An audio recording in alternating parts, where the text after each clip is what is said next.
कि न्यूनतम समर्थन मूल्य की कानूनी गारंटी किसानों को दी जाए। मात्र भारत के जितने भी पूरे किसान हैं उनके ऊपर 26 लाख करोड़ मात्र कर्जा है। पूरे देश भर के किसान परेशान हैं। नमस्ते। अभी मैं रामलीला मैदान पे खड़ा हूँ। अभी हम किसान भाइयों से साथ बात करते हैं। सर, आपका नाम क्या और आप कहाँ से आए हो? सर जी, मेरा नाम अरुण पटेल है। मैं मध्य प्रदेश से आया हूँ। क्रांतिकारी किसान मजदूर संगठन से हूँ। अच्छा सर, आप क्या उगाते हो सर मध्य प्रदेश में? मध्य प्रदेश के अंदर गेहूँ होता है, धान होती है, मक्का होता है, सोयाबीन होता है, मूंग होती है और भी बहुत सारी फसलें।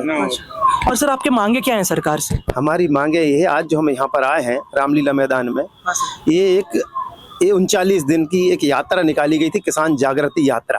उसका मूल उद्देश्य था न्यूनतम समर्थन मूल्य की कानूनी गारंटी, जो कि दल्लेवाल जी के नेतृत्व में 7 फरवरी कन्याकुमारी से एक यात्रा निकाली गई जो कि कश्मीर तक गई और उसका आज समापन था यहाँ पर। अच्छा, अब मांगे क्या हैं सर आपके? मुख्य मांग इसकी यही थी कि न्यूनतम समर्थन मूल्य की कानूनी गारंटी किसानों को दी जाए, टोटल जो किसानों का कर्जा माफ किया जाए, भूमि अधिग्रहण बिल पूर्व 2013 किया जाए, ऐसी बहुत सारी अन्य मांगे हैं।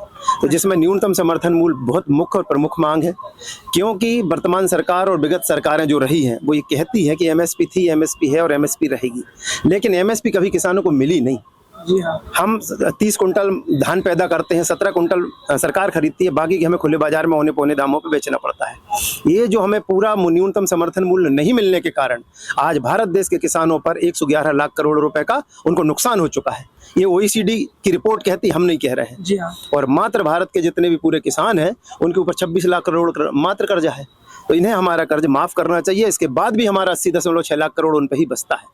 सर, महाराष्ट्र से कोई किसान आए थे और उन्होंने कहा कि हमारा कर्ज माफ मत करो, लेकिन हमको अच्छा एमएसपी दे दो, हम खुद काम करेंगे, हम खुद कर्ज को माफ कर देंगे। इसमें आपका क्या कहना है? नहीं, ये जो कर्ज माफी की बात है तो रियल में हम लोग ये मांग करते आए हैं, बार बार हम किसान लोग मांग करते हैं कि हमें यदि आप एमएसपी देते हो, न्यूनतम समर्थन मूल्य देते हो, तो हमें किसी प्रकार की कर्ज की माफी की आवश्यकता नहीं है। लेकिन बात ये हो रही है कि कर्ज हम पे क्यों चढ़ गया, उसकी गलत नीतियों का कारण है। जैसे कि भाई साहब ने कहा कि एमएसपी कब, जैसे कि 23 फसलों पे एमएसपी घोषित करती है, लेकिन मात्र 5 या 6 फसलों को पूरे देश में खरीदा जाता है और 94 फसल में से मात्र 23 फसलों पे एमएसपी घोषित की जाती है। इसके बावजूद भी, घोषित होने के बाद भी आप सरकार घोषित कर रही है एमएसपी, तो खरीदना भी चाहिए, न्यूनतम समर्थन मूल्य पर खरीदी भी करना चाहिए। तो क्यों नहीं करती है? इस गलत नीति के कारण ही तो कर्ज चढ़ रहा है। अच्छा सर, भाजपा सरकार 2020 में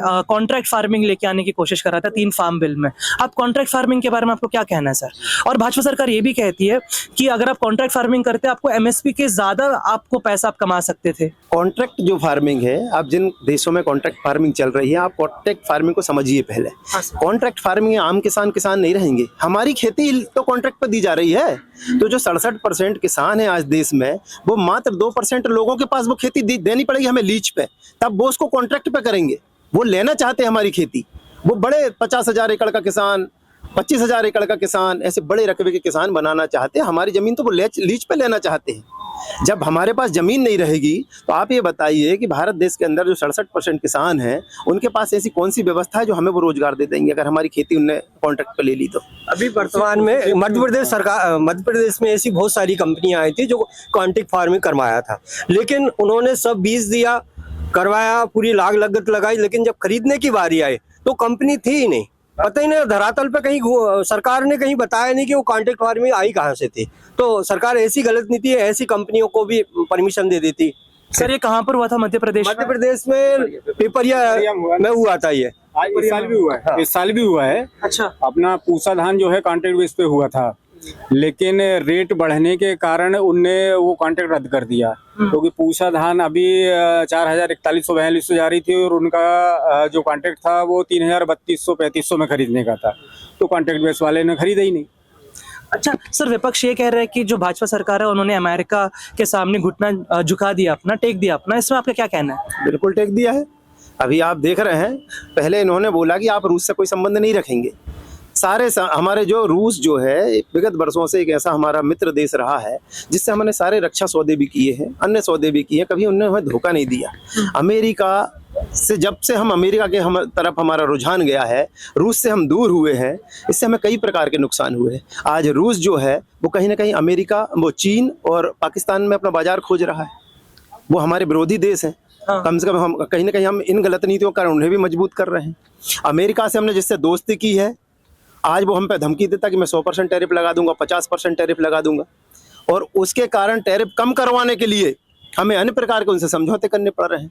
ऐसा क्या क्या समझौता कर किया हमने सर कि किसान को ये प्रभाव पड़ेगा? विपक्ष कह रहा है कि किसान को इसमें बहुत गलत प्रभाव पड़ेगा क्योंकि हमने अमेरिका के साथ डीलिंग्स किया। आपको क्या लगता है इसमें? इससे क्या है, इन्होंने हर एक प्रोडक्ट, अभी ये कह रहा है कि हमने खेती के प्रोडक्ट्स को बाहर रखा है। ये कहते हैं हम वहाँ सोयाबीन नहीं मंगाएंगे, हम वहाँ से मक्का नहीं मंगाएंगे, लेकिन सोयाबीन का तेल ये मंगाएंगे, मक्के का रेड्यूस ये मंगाएंगे।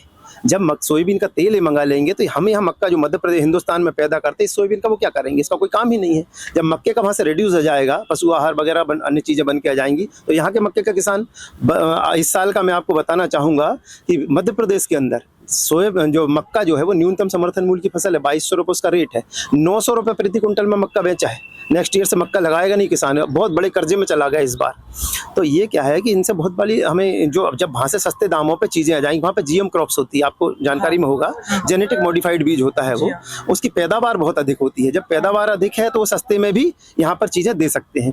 जब वो चीज़ यहाँ पे सस्ते में आ जाएंगी तो हमारे यहाँ की चीज़ कौन खरीदेगा? यानी 1800 रुपये में वहाँ पर प्रति कुंटल में गेहूँ आ गया, हमारा 2600 रुपये प्रति कुंटल का गेहूँ है, तो यहाँ का गेहूँ कौन खरीदेगा? और जो जेनेटिक मॉडिफाइड बीज है उनसे बहुत सारा छेड़खानी की जा रही है। टमाटर के अंदर वहाँ पे मछली का जीन मिलाया गया। टमाटर के अंदर जब ये मछली का जीन मिला सकते हैं, तो जब वहाँ पे सोयाबीन का तेल आएगा, मक्के का रेड्यूस आएगा या उनसे बने हुए प्रोडक्ट आएंगे, इसकी क्या गारंटी कि भेड़ का जीन उसके अंदर नहीं डालेंगे? इसकी क्या गारंटी कि उसके अंदर गीदड़ का जीन नहीं डालेंगे? और जब इनका जीन अगर उसके अंदर पा दिया गया तो आने वाले समय में हम जब 25-30 साल इसको यूज़ करेंगे तो निश्चित ही हमारे स्वभाव के अंदर, हमारी आने वाली जनरेशन जो आएगी उसके स्वभाव के अंदर, उसके ब्लड के अंदर इनकी प्रवृत्तियाँ पाई जाएंगी। ये हमें आने वाले समय में एक बड़ा नुकसान होने वाला है।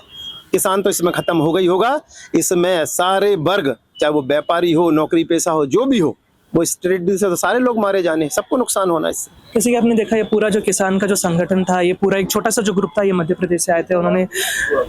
हाँ सर, आप क्या बात करना? जैसे कि ये बोलते थे हरियाणा या पंजाब का है आंदोलन, या वहीं के लोग ये आंदोलन करते। हाँ सारे पूरे देश भर के किसान परेशान हैं।